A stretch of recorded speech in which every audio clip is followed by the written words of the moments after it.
السلام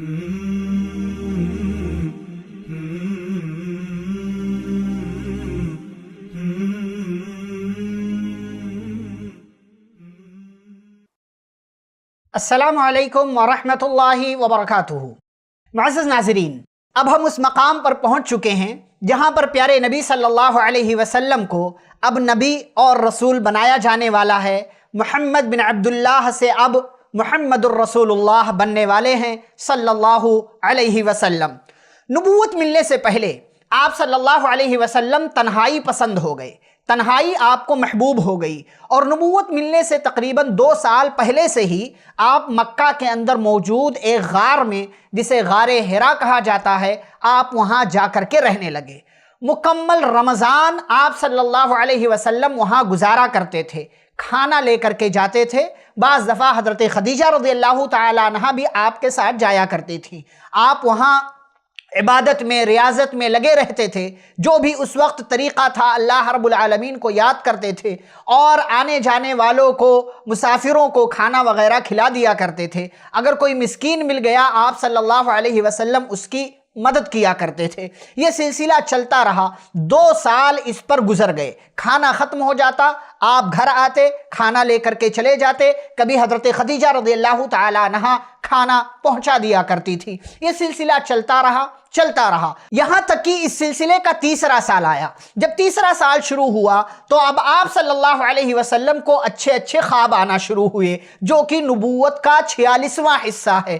اس اچھے خواب کے آنے پر 6 مہینے کی مدت گزر گئی کہ ایک دن اسی غار کے اندر جہاں آپ صلی اللہ علیہ وسلم بیٹھ کر عبادت و ریاضت کیا کرتے تھے، حضرت جبریل علیہ السلام تشریف لاتے ہیں۔ یہ کون سی تاریخ ہے؟ 21 رمضان مطابق 10 اگست 610 عیسوی، پیر یعنی منڈے کی رات حضرت جبریل علیہ السلام پیارے نبی صلی اللہ علیہ وسلم کے پاس اس غار حرا کی تنہائی میں آ پہنچتے ہیں۔ غار حرا کے اندر ایک اجنبی کو دیکھ کر کے نبی پاک صلی اللہ علیہ وسلم پریشان ہوتے ہیں۔ پیارے نبی صلی اللہ علیہ وسلم کے پاس حضرت جبریل علیہ السلام پہنچے، آپ کا سینہ دبایا، زور سے دبایا اور کہا اقرا، پڑھو۔ پیارے نبی صلی اللہ علیہ وسلم نے جواب دیا ما انا بقاری، میں پڑھنا نہیں جانتا۔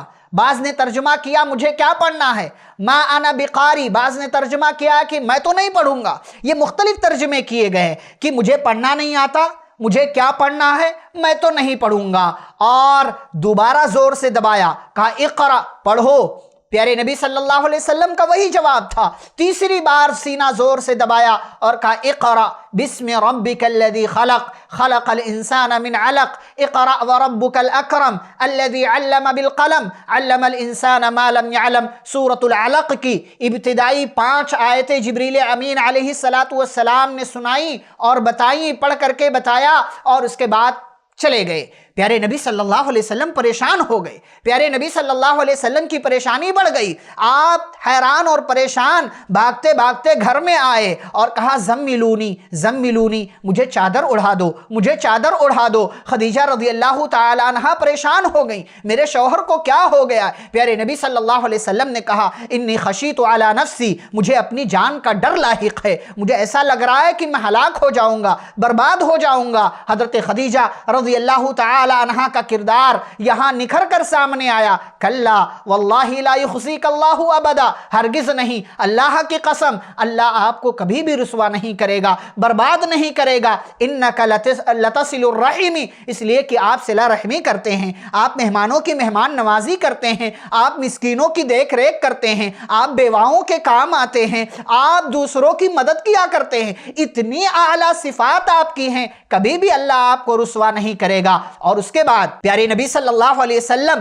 جب تھوڑا سکون میں ہوئے، اطمینان میں ہوئے، تو حضرت خدیجہ رضی اللہ تعالی عنہ پیارے نبی صلی اللہ علیہ وسلم کو لے کر کے اپنے چچا زاد بھائی ورقہ بن نوفل کے پاس گئیں۔ ورقہ بن نوفل یہ عبرانی زبان جانتے تھے، انجیل لکھا کرتے تھے، انجیل کا ان کو علم تھا، انجیل کی باتیں ان کو معلوم تھی۔ پوری کیفیت اما خدیجہ رضی اللہ تعالی عنہ نے بتائی، پیارے نبی صلی اللہ علیہ وسلم نے سنایا، تو ورقہ نے کہا کہا یہ تو وہی ناموس ہے، یہ تو وہی فرشتہ ہے جو موسیٰ علیہ السلام کے پاس آیا کرتا تھا۔ اے کاش کہ میں اس وقت زندہ ہوتا جب آپ کی قوم آپ کو آپ کے علاقے سے نکال دے گی۔ پیارے نبی صلی اللہ علیہ وسلم حیران ہوئے، آوا مخرجیہم، کیا وہ مجھے میرے علاقے سے نکال دیں گے؟ تو ورقہ نے کہا ہاں، جس کسی کو بھی یہ مشن ملا، جس نے بھی اس قسم کی دعوت کا آغاز کیا، اس کی قوم اس کی دشمن ہو گئی اور اس کو اس کے علاقے سے نکال دیا۔ اگر میں اس وقت زندہ رہوں گا تو میں آپ کی بہت زبردست مدد کروں گا۔